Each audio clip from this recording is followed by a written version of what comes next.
Update. My stepmom wanted to kick me out to make space for the baby.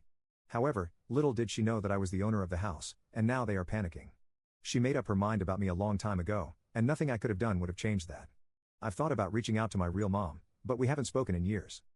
She left when I was little and has never shown much interest in being part of my life. I don't even know if she'd answer if I called. As for other family, my grandparents passed away a year ago, and I don't really know my aunts and uncles. They live in different states, and we've never been close. I can't imagine any of them would be willing to take me in. The worst part is feeling so alone. I can't talk to my dad about this because he's made it clear whose side he's on. My friends try to be supportive, but none of them really understand what I'm going through. They all think it's cool that I'm moving out like it's some big adventure. They don't get that I'm being forced out with no preparation and nowhere to go. I've thought about posting on social media to see if anyone knows of a cheap room for rent, but I'm embarrassed. I don't want everyone knowing my business or thinking I'm some kind of loser who can't take care of himself.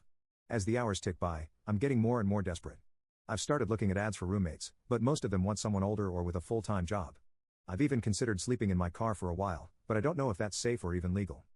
I keep hoping that my dad will change his mind, that he'll realize this is crazy and tell my stepmom to back off.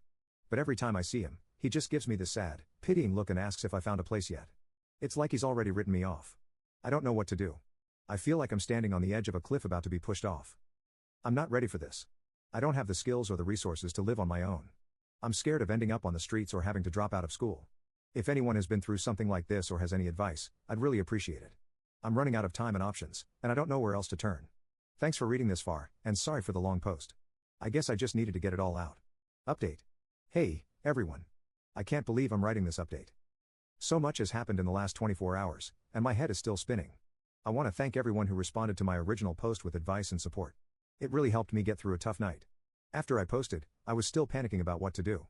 That's when I remembered my grandma's sister who's always been like a godmother to me. I hadn't thought of her at first because she lives pretty far away, but I was desperate and decided to give her a call. As soon as I explained the situation, she got really quiet. Then she said, "Don't you worry about a thing, sweetie. You don't need to go anywhere. I'm coming there tomorrow, and we'll sort this all out." I was confused but relieved.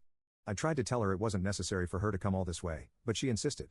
She told me not to say anything to my dad or stepmom and just act normal until she got here. The next day, my stepmom was getting impatient. She kept asking if I'd found a place yet and making comments about how I needed to be out by the afternoon. I just kept my head down and said I was still looking. Around 2 p.m., the doorbell rang. My stepmom answered it, and I heard my godmother's voice. She sounded angry, which was weird because she's usually super calm. She marched into the living room where my dad and I were sitting and said, "We need to talk, all of us, now." My stepmom tried to argue, saying it was a family matter, but my godmother shut her down. "I am family," she said, "and I have something very important to tell you all." That's when she dropped the bombshell. She looked right at me and said, "Honey, this house belongs to you. Your grandmother left it to you in her will. You're the legal owner, and no one can make you leave." I couldn't believe what I was hearing. My dad looked shocked, and my stepmom's face turned red. She started sputtering about how that couldn't be true, but my godmother pulled out some papers from her purse. She explained that my grandma had changed her will shortly before she died. Apparently, she knew about my dad's relationship with my stepmom. It had started before they got married, and she didn't trust her. She was worried she might try to take advantage of my dad and me, so she left the house to me as a way of protecting us. My dad was in tears asking why he hadn't been told about this. My godmother explained that it was done quickly and secretly when my grandma was on her deathbed. She said my grandma had made her promise not to say anything unless it became absolutely necessary. And now she said, looking at my stepmom, "It's necessary." My stepmom completely lost it. She started yelling about how it wasn't fair and how we had tricked her. She even tried to grab the papers from my godmother, but she pulled them away. That's when I found my voice. I stood up and told her to stop. I said, "This is my house, and I won't have you acting like this here." It felt weird to say, but also kind of good. For the first time, I felt like I had some power in this situation. My dad was still in shock, caught between me and my stepmom. I could see he was torn and confused. I felt bad for him, but I was also angry that he had gone along with her plan to kick me out.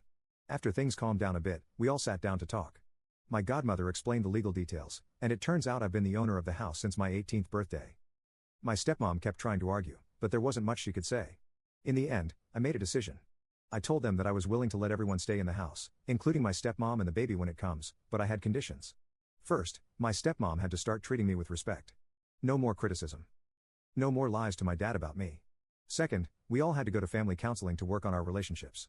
And third, any major decisions about the house had to be discussed with me first. My dad agreed right away. My stepmom wasn't happy, but she didn't have much choice. It was either accept my terms or leave. It's been a few days now, and things are still tense. My stepmom barely speaks to me, but at least she's not being openly hostile anymore. My dad seems torn between guilt over what happened and relief that we're all still together. I'm still processing everything. It's weird to suddenly be the owner of a house at 19. I've got a lot to learn about property ownership and responsibilities, but I'm also feeling more secure than I have in a long time.